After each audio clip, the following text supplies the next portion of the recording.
You can start, Julia. Thank you. So welcome everybody to today's Athena alumni talk. We've been very much looking forward to this talk, especially me, because I have the honor to moderate two very intriguing, two very interesting researchers with very interesting backgrounds and intriguing research agendas. One of them comes from the university where I'm working from, Carinthia University of Applied Sciences. Elisabeth Wiegele, she works at the UNESCO chair for resource conservation. And as the second person, we have Michalis Georgiadis from the Hellenic Mediterranean University with a totally different research subject. So we kind of have, we'll have two different angles today. But nonetheless, very intriguing. Also, maybe there will be connections that we can draw between the two researchers and the research agendas. So how does this talk go about? I will invite the two researchers to present themselves and their backgrounds, their educational backgrounds and their career paths. Both of them will present like up to maximum 10 minutes. And after that, I have a few questions for the to them directly, and I will then open up the floor to questions for everybody else. So please, Elisabeth, we would start with you today. Thank you. Okay, thank you very much. I will share my screen. I prepared a little PowerPoint presentation. So you can see the shared screen? Yes, we can. Oh, wonderful. Good. Then hello and welcome. And first of all, thank you very much for inviting me to today's talk. My name is Elisabeth. Like Julia already said, I'm right now working at the UNESCO chair for the sustainable management of conservation areas.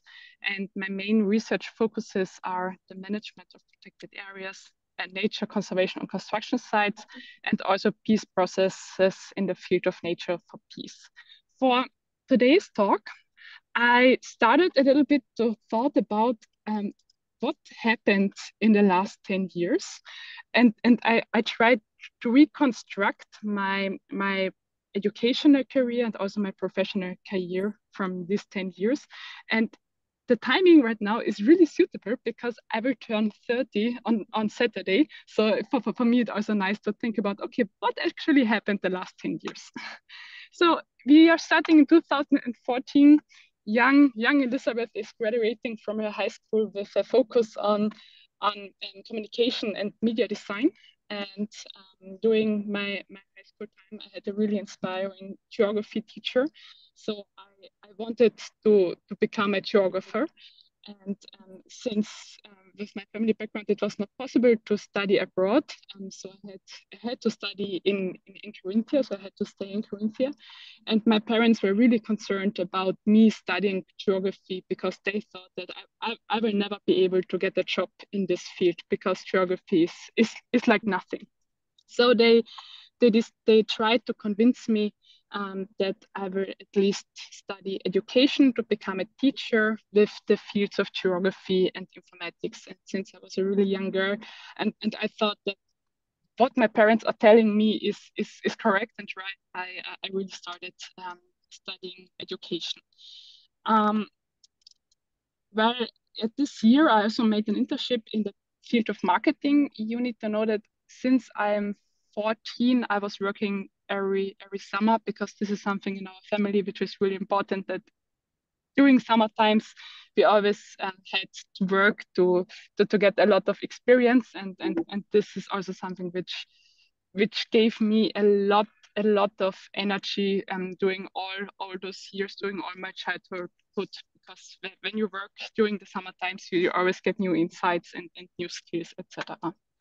Well, after one semester in being in the field of education without wanting to become a teacher, I realized that I cannot do it. So I shifted to my original plan to the bachelor degree of geography.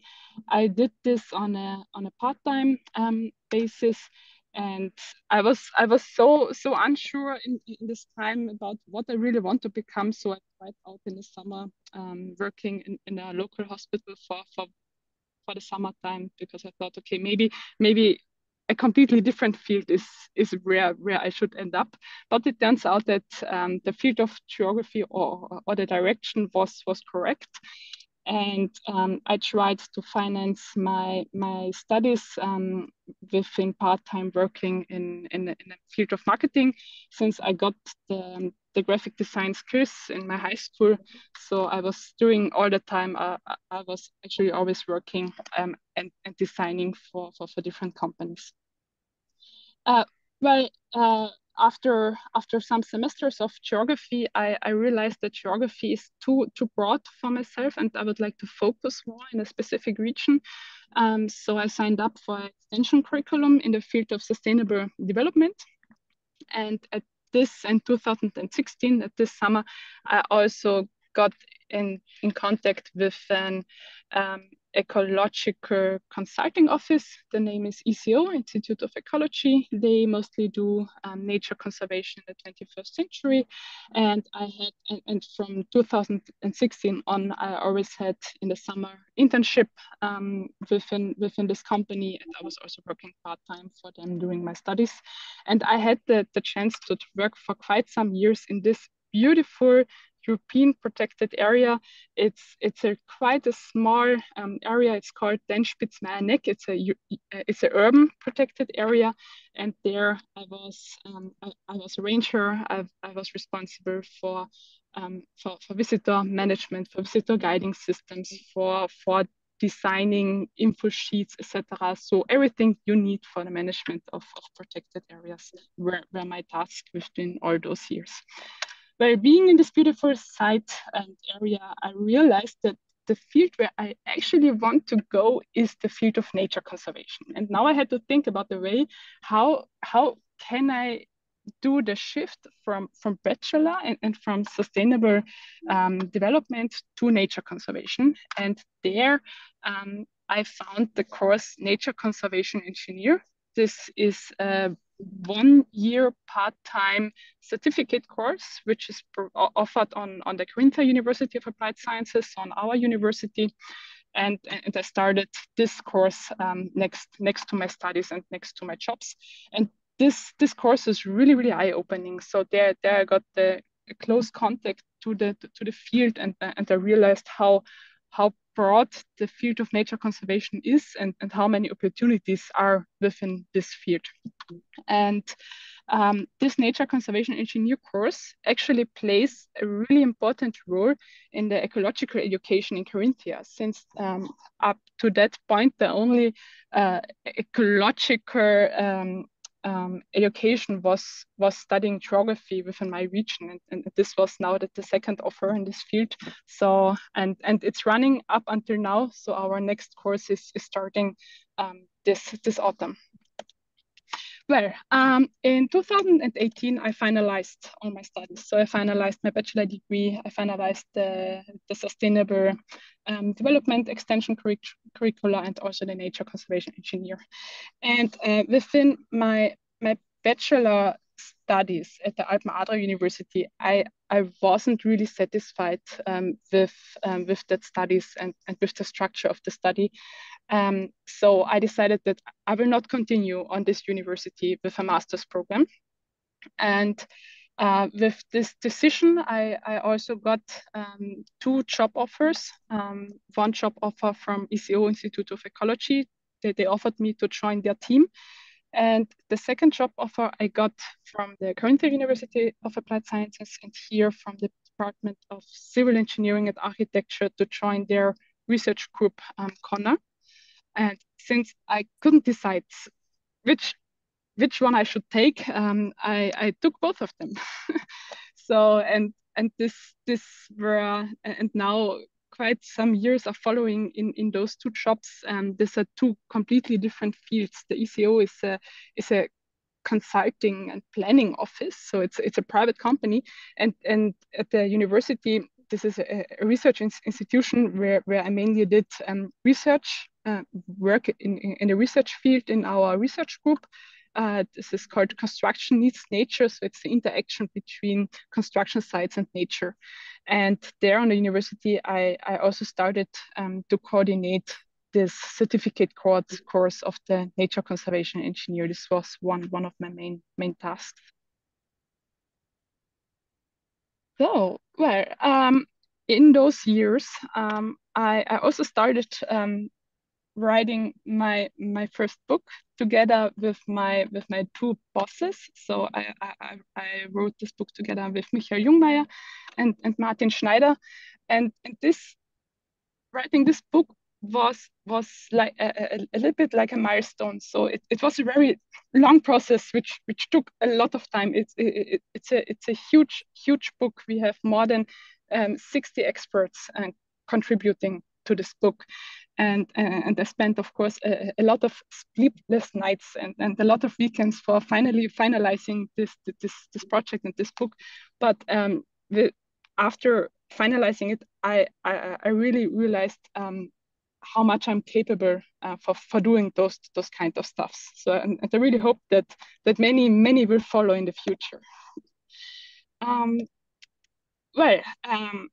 Now being in the field of nature conservation for quite some time, and especially most likely being in the field of nature conservation and in the Elisabeth? connection. Yes? Just a heads up, you're already over 10 minutes, so give you another 2, okay? Maybe we will have time for discussions, and then you can add more information. Would that be okay with you? Then we don't have the slides anymore. I will try my best to be as fast as possible. Okay, so and then I decided that I actually want to focus more in the field of the management of conservation areas. So I started part-time with this master degree. And this was also a really awesome experience, being in this international masters with students from more than 7 countries and lecturers from all over the world. So this was a really important experience for me, and I managed to get a lot of knowledge due to this master's course. Well, then we had some and in 2023, I finalized my master's studies. This was also a milestone for me, finalizing it, having the master's degree, and together with our alumni of this master's program, and also with the alumni of the Nature Conservation Engineer course, we decided that we will found our own environmental NGO, and so we founded the ANDS. So these are the alumni of Nature Transition Studies. And well, and after finalizing everything, I realized that I would like to make a change in my life, and I would like to focus more in the field of the management of conservation areas. So I decided that I will quit my job at the consulting office at ECO, and I will also shift the departments from the civil engineering to engineering and IT, and to join there the UNESCO chair team for the sustainable management of conservation areas.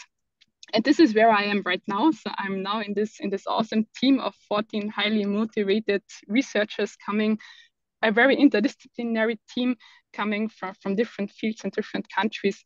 And the research project we are doing, they are also most likely on an international base, and be working in these different cultures and together with these different countries. This is something I really, really love. And our UNESCO chair is also an educational hub for nature conservation. So we also offer different educational programs. So the management of conservation areas and the nature conservation engineers, which I did there, they are all both coordinated by this UNESCO chair. Well, so, and on our university, we always say that lifelong learning is something which is really important. So this year, and to complete my educational path, I did a course about open education resources, and in summer I will do a sustainable and diversity and inclusion practitioner course. So this is it, a little bit over time, and I'm looking forward to the discussion. Thank you so much for this very insightful presentation. And oh, wow, it's amazing. I mean, you said you're turning 30. Yes. Your CV looks like, your career path looks like you would be much older. So very impressive. Thank you so much. So next I would ask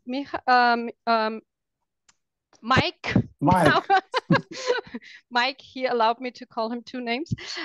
Mike, to do his presentation.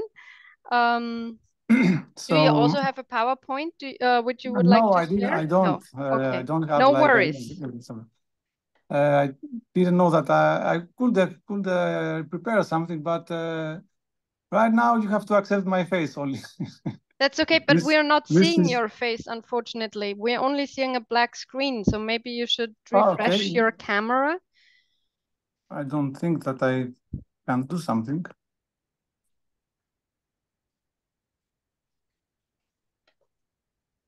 Maybe now it's better? No. Is it only me, or do also the others don't see him? No. So anyway, if maybe it will turn back in a minute. Maybe you could just start, and then we try to fix the technical problem at the later point. Okay. So my name is Mike, and from the very early years of my, let's say at 13 years old, I was very passionate with electronics. For me, it was a magic how the television and the radio works. So from the very beginning, even before I graduated from the high school, I knew that I had to go to learn these magic things, these electronic devices, how it is work and how it is possible to repair, or also to manage to make it better for the future. So from my early years, I decided to go to the university, study electronics, and I choose the most away from my home university, which is 24 hours travel together from the north part of Greece to the southeast. And I was there for 6 years, because also at the meantime, I had to do my military duties. And I finally graduated at 2004. After my graduation, I had a lot of jobs, all of them in the technology sector, like a network for computers, Wi-Fi networks, large-scale Wi-Fi networks. Then we moved, my job was to a project manager for big-scale photovoltaic parks, like 3, 4, 5 megawatts in Greece, all of them.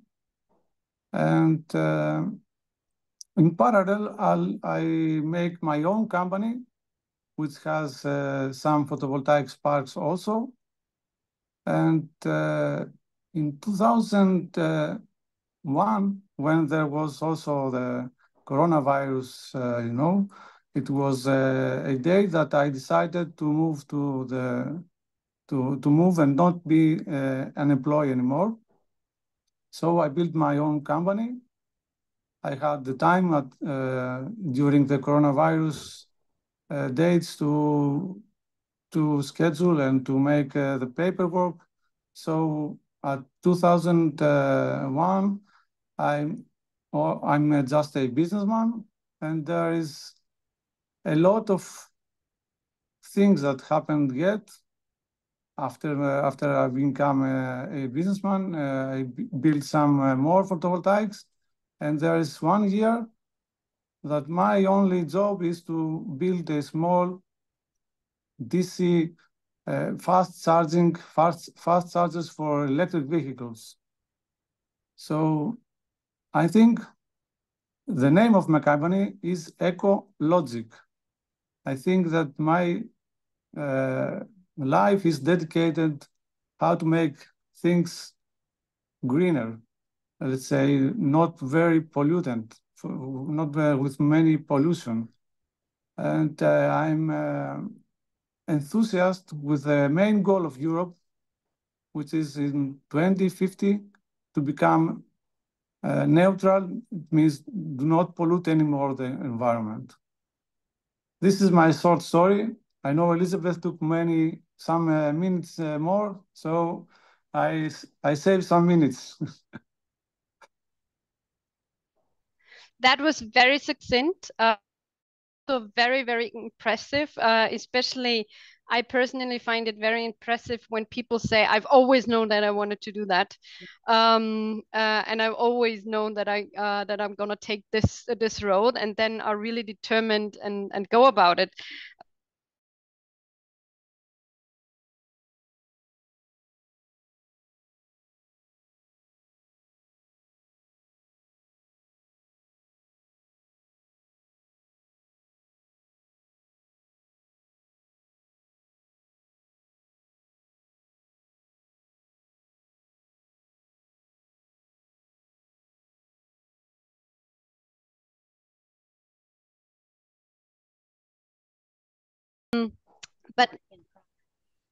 But how important do you think are strategic choices when it comes to study programs? Yeah, strategic choices for study programs. So would you advise students to go for their passion, or rather take the perspective of the Homo economicus and say what this is the kind of this is the kind of discipline with which I make money? I mean, there's no question. I think that Mike's Michalis' parents might not have been worried about job perspectives. Am I right? Yes, you're right. Yes. So, what's your take on that? How important are strategic choices or is strategy when it comes to the study choice? All about passion.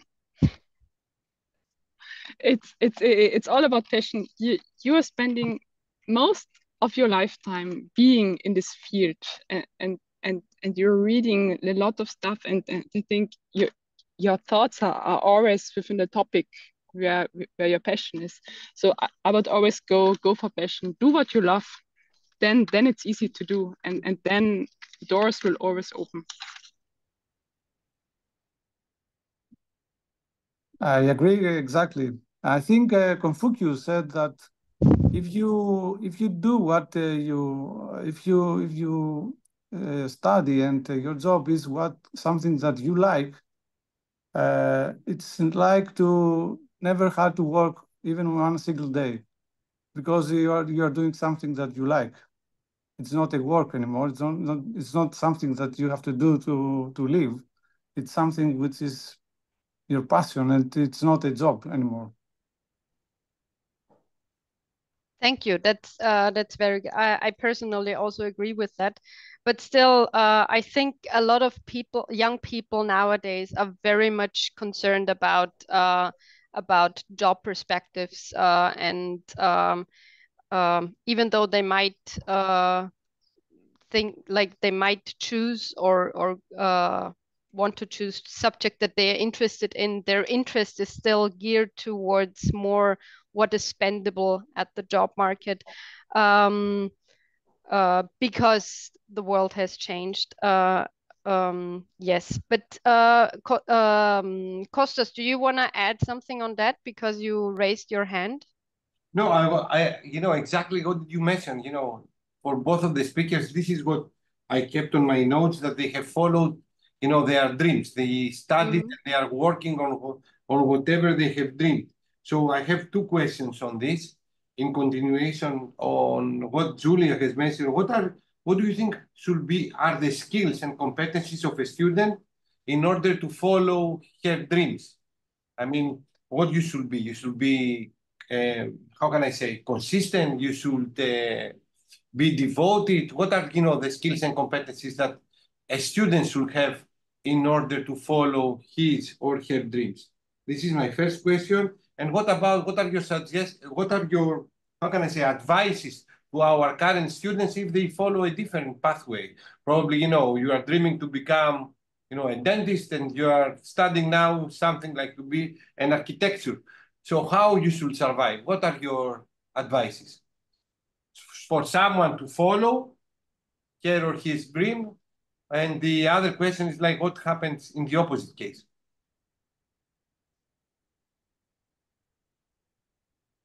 Michalis, would you like to go first?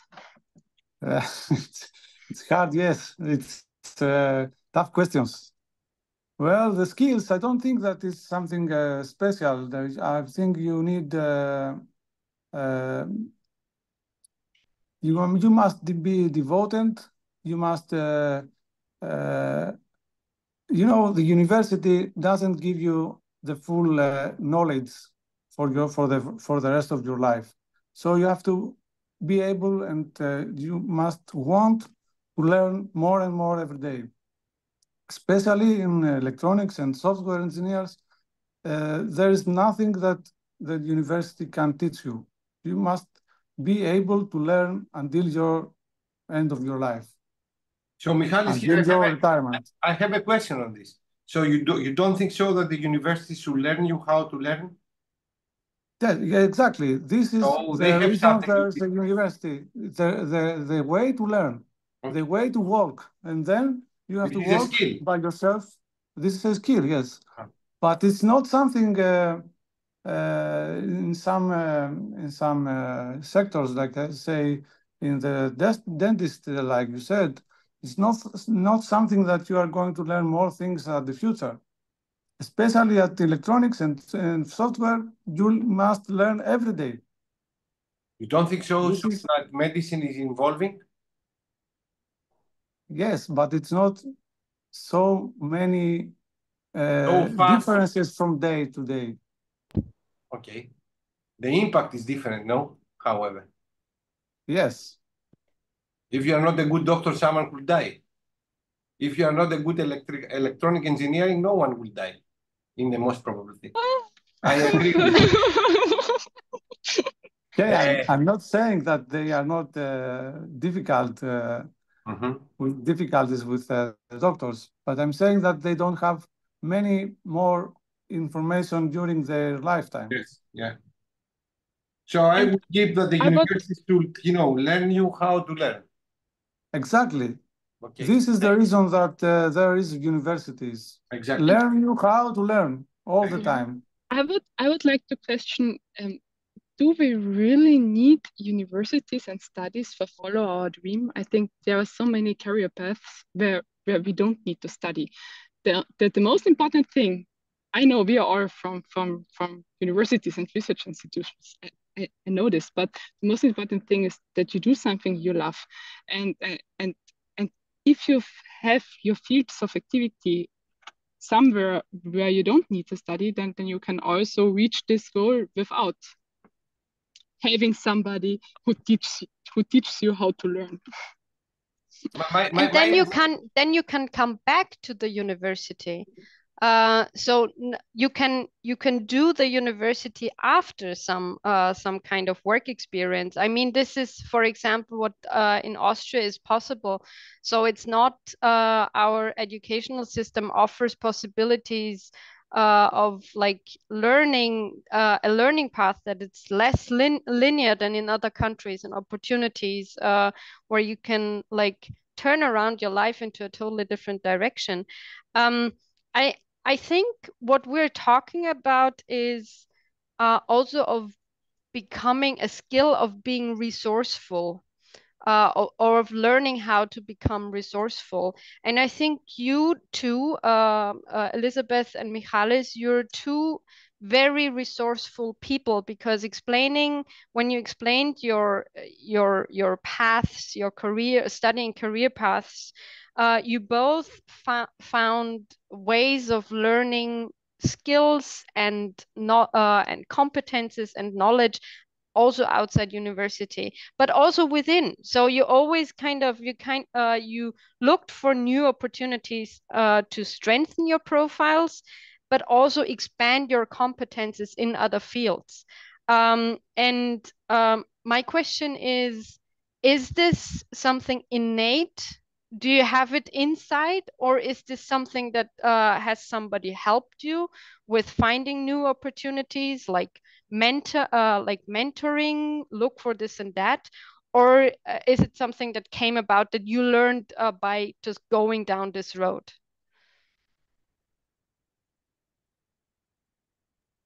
Well, Elisabeth, do you want to start? You can start, Michalis. Okay. I unfortunately I don't have a mentor for my previous life until now. I mean, but I'm from the early from the early years of my career.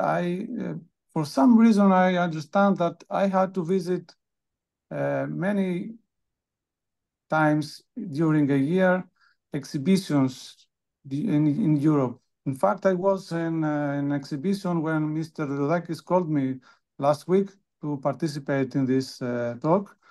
It was the Intersolar exhibition in Munich.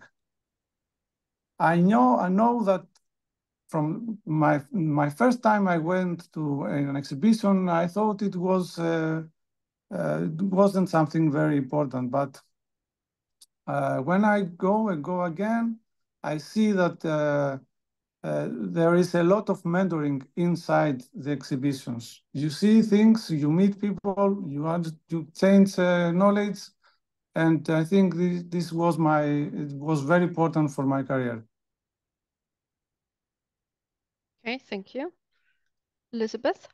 And I think throughout the whole process, of course, you always get influenced and also, of course, impressed by people and topics. And in my case, especially many lectures in specific fields showed me what is all possible within the whole framework and the topic. So they showed me what could be a path, for example, and we in Europe in general, we have awesome opportunities. So if you want to have an opportunities, you are more likely always able to find a way. If it's normal course programs or also free course programs, so that there are always ways how you can learn and how you can continue with the education. So role models are very important, and to a certain extent also lecturers. So good people who are interested, like educators who are interested in their students, and have a like honest interest in helping students to thrive. Would you agree with that? Michalis, did you have some, like you said, you didn't have any mentor, but did you have any role models during over these years that you said, oh, this is something I would like to do as well, and then went about? No, I don't think so. I think I'm not sure how it comes. How do we switch jobs and how do go to another sector? As I told you earlier, I can see that there is huge exchange of knowledge in exhibitions, and I follow some of these advices during the exhibitions in Europe. Don't think that I never had a contact with university to help me somehow to become better or to make another bachelor or something like mentoring with teachers. Okay, good. Sorry, Julia, yes, please. As you said, role models, I started to think a little bit about how my family maybe influenced me in this whole process. And my family is coming from completely different sectors. So no, I am the first one in this green and environmental sector.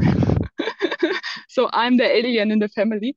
But what I learned from my father as a role model is that he was always very, very hardworking and always trying to achieve the best within the time. So I think that this is also something which I can call as a role model with the working principles.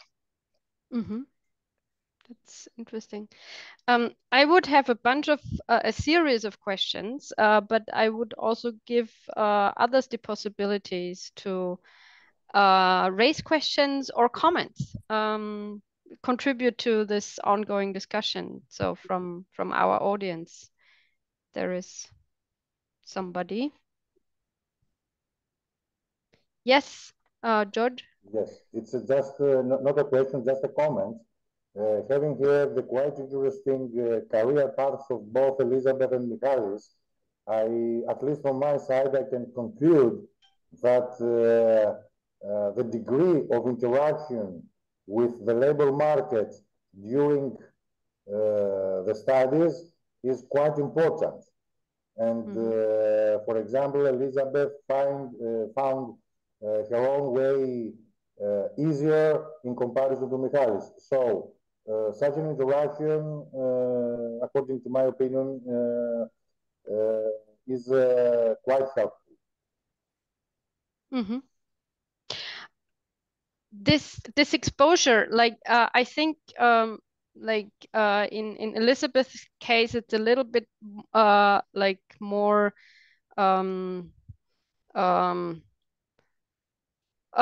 different, I think, from Michalis, because she opted for.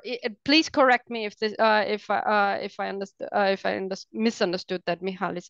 But Elisabeth decided to study and work at the same time, which is something that is offered by our university as an option. And I was about I warned Elisabeth that I would raise this question. So what's your opinion on this this option? Is it something beneficial, or does it also have its downsides? Thanks for this question. So when I started my master's degree, I already had 2 jobs. So this was, having those 2 jobs is always quite a huge, is also already quite a huge task. And then starting a master's degree on top was, it actually wasn't a really easy time. Those 2 years, I had the opportunity from both of my employers to reduce the amount of working hours. But when the tasks are not getting reduced, it's of course not easy to just work less if you have the same workload and the same amount of work. So during those 2 years, I was struggling a lot, to be honest. But I'm young, and everything. There is in German a Sprichwort: everything which cannot break you makes you stronger. Or so. Yeah, but when you are working and studying, you have the opportunity to bring all your working experience directly into your studies, and you can discuss with the lecturers actual working cases, which is a huge benefit for the study and for the whole group. And also this also goes into the other direction, that things I've learned during my studies, I could directly implement into my work. So it was really fruitful and beneficial. Michalis, was your studies like more linear, or did you work also during your studies, like besides your studies? I wasn't in a work, but during my studies, I had to leave for 1.5 years to complete my military duties. Yes, you mentioned that. Because in Greece we need to do it. The boys, I mean, needs to go to the army for a while. I had some not very important jobs during my studies, but I choose not to do something with a salary. I mean, I had some jobs, part-time jobs for 1, 2, 3 days per month. It wasn't something important. I lost a lot of time in my studies to pass some lessons because there was some teachers very strange, very strange teachers at that time. I know many people in the university that didn't make to complete the studies because of one teacher at that time. Mm-hmm. Since you mentioned your military service again, I mean, it's quite interesting because it's 1.5 years, which is a lot. And my uncle is in the militia, so and he's very outspoken about the beneficial effects of this experience in the military service. Do you think that your experiences in the military service kind of fed into your in your work, maybe your work attitude or your way of organizing things or way of handling maybe pressure, something like that? Can you draw some positive like Yes. skill outcomes from that? Yes, I can. I can think that there was some points like the organizing you mentioned, and the pressure. I was, let's say, I decided to go to the Green Beret in the army. So there was a lot of pressure, and I think it helped me to overcome pressure after my military duties when I was in a company, and there was also pressure. It was easier for me to handle this pressure, I think. Mm-hmm. Okay. And also I learned something very important in my career, that if you do something, if you are in position to ask from someone to do something, you must be in that position earlier. I mean, when you are a businessman and you have employees, it's better it's better for you to, at some time at the past, to be an employee, and you can see what is the differences, what is the difficulties for the employees. Mm-hmm. You can manage people better when you are a businessman, if you pass from that position earlier. Okay. So this gradual passage of like from one like gradual growing and developing. Yeah. Yeah. Kostas, you have a comment or a question? Yeah, I mean, one of the meanings of these kind of talks is like to provide, consulting, the people that they are our alumni to the universities. So I would like to ask them, what should be the role of the alumni students regarding the university development? So if someone from the university governance will call you, what kind of suggestions will you give to them in order the university to provide better services? And to answer very fast to Elisabeth, to her question, if the universities, they have a meaning like a networking places. It's a place in order to network yourself. But what other kind of suggestions? Are there any alumni tracking system in your university that the university is constantly consulting you, not just inform you, consulting you? So what is your opinion? I would like both of the people, your opinion, how the universities should leverage the existence of their alumni in order the university to become better.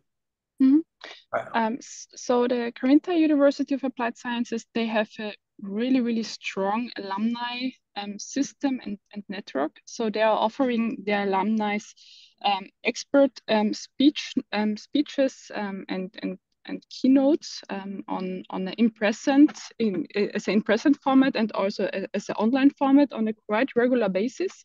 And they also have the opportunity that they are supporting alumni within their process of maybe writing a CV and was das bewerben and applying and for the application process, etc. So they're also offering this, and they are also a little bit like a job market. So our key partners from the university, if they have free job positions, they send those informations to our alumni service, and they are providing this information then to all the alumni. So there's actually quite a huge support from our university, which is really awesome. If I compare this with the Alma Adria University, where I did my bachelor degree, there is, as far as I know, nothing like this. As far as I know, maybe there is, but at least they didn't inform me as an alumni. Okay.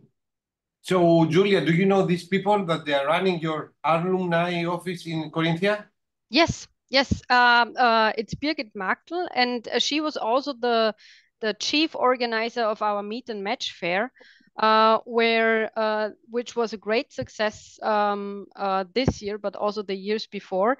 It's an event that has been organized for 13 or 14 years now, and this year, and it's a one-woman show, to say, so it's Birgit only organizing the event. And this year there were 100 companies and organizations that came to our university, setting up booths and engaging with our students and with visitors also from outside. We had people coming from the region. So it was a huge networking event, and also offering at the event services were offered, for example, a photo shooting. Students could come with their CVs and get suggestions how to improve the CVs and stuff like that. So it was really, it's really a great thing. And this is, but I think it is very much connected to the fact that we are a University of Applied Sciences, which works differently, and it not only works differently from traditional universities in Austria, but and in general, but also because we have, from a legal point of view, from a legal perspective, we have the requirement to be connected to the regional the regional job market. So we get evaluated also according to real job market requirements, whether we can fulfill these requirements. And this is a strong incentive for universities of applied sciences to remain connected and to strengthen connections with the local economy. And this is also why they provide these offers, and maybe are much more effective in helping students, effective, I don't know, but maybe more inclined towards like offering these services. And traditional universities have a lesser focus on that. It's not that they don't want it, but they have a lesser focus and are less connected to the local economy. I will appreciate if you can send me her contact details. And I would like now to ask, Michalis, the same question. How you wish Michalis, Hellenic Mediterranean University or TI of Crete, that moment to, how can I say, to leverage your knowledge as an alumni? What kind of services you will wish the university to have towards alumni, and what should be the role of alumni for the university development? What is your opinion? Well, there is exactly 20 years that I graduated, so I'm not sure what is going on now on the Mediterranean University. How is what you teach to the students? But my thinking is that because I see people from graduated some years ago, they don't know things about how the economy works, and they don't. Maybe they are very good in solving problems in mathematics and in physics, but they don't know what is an industry, what is exactly the technical part of an industry. So I would suggest to be more closer to companies, maybe to make some travel to companies so the students can meet the requirements, to see what is going on in the open market. Thank you, This Michalis. is my. I kept a note on this, and I think that we need to be more focused as a university towards the connection with our alumni. There are challenges, but I think that we need to overcome them. I kept, the first thing that I think that we will try is like to invite our alumni in the campus to speak with our students, independent of the discipline. Exactly on what did you say? You know how the real life is. And this is very important. All right, I don't have any other question from my side. Thank you. George, the other George, please. Yes, hello everybody. Good evening. Thank you very much for your participation. I would like to ask our alumni, and especially Michalis, our students, our previous students in the previous years, does he have any comments or suggestions for our students, for our current students, to help them improve their performance? Of course, we as professors are not perfect. We've got some messages from Michalis in order to make our own improvements, but is he in position to provide some suggestions to our students in order to increase their interest or in order to avoid some of the mistakes he made as a student? Thank you.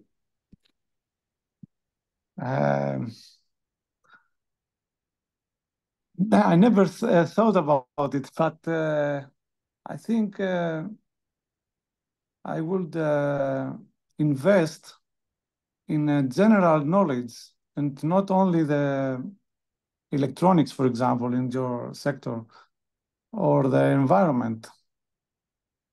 I think I would invest in making people more, let's say, to make more exercise, group exercise, because the open market, they are going to do that.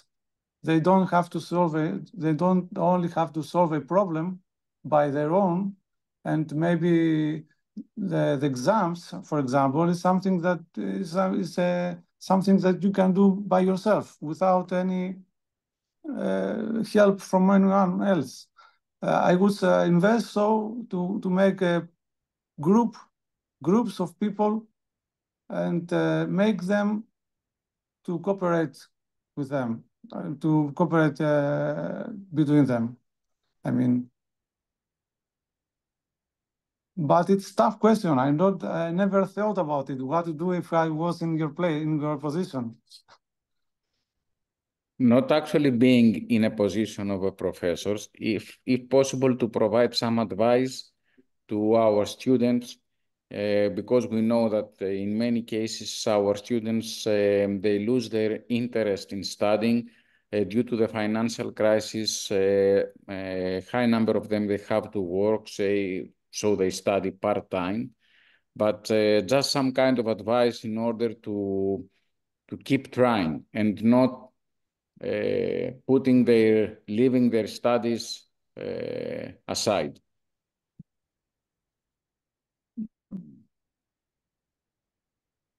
Sorry, I cannot think something. Sorry. I cannot think that if someone doesn't like electronics, I don't think that is much thing to do about it. I think it's a mistake that he goes to a sector that he is not very willing to follow. If someone like me or someone like others wants something and wants what, then if they want know what they want, they will get there. You can't do anything, I think. This is my answer. Sorry. But coming back to the question that Kostas also, like the connection to Kostas' question, and I think there is a strong connection between George and Kostas' question. So what can alumni do in this case? And I think what we miss in Europe and what other societies have, for example, in the US, but also in China. I know that from China and Taiwan, Taiwan more because it's strong. It has been strongly influenced by the US. Is this culture of this university identity? So I graduated from a university, and this is not from a specific department, but from a university. And this is what makes me different. This is what makes me also what people then whom I have to thank, whom I have to be thankful to. And this is different in Europe. And it's also mostly connected to the way universities are financed in Europe. So in the US, for example, alumni are very important financiers. So they play a big role in the university's financing. But what they also do, they are professional networks. And not only to get the financing, but also to keep these networks. These universities spend a lot of effort and money into creating an alumni structure that connects the students with their alumni, where alumni then also can be a direct contact to students. And I think this is something that we could maybe implement more in Europe, that we have alumni working in specific sectors that then maybe could provide their phone numbers, their contacts, and say, okay, students reaching out to them, could you invite them for, I don't know, business occasions? Like if your company has celebrate something, so invite these students to the company so they can make connections and help them actively help them build connections.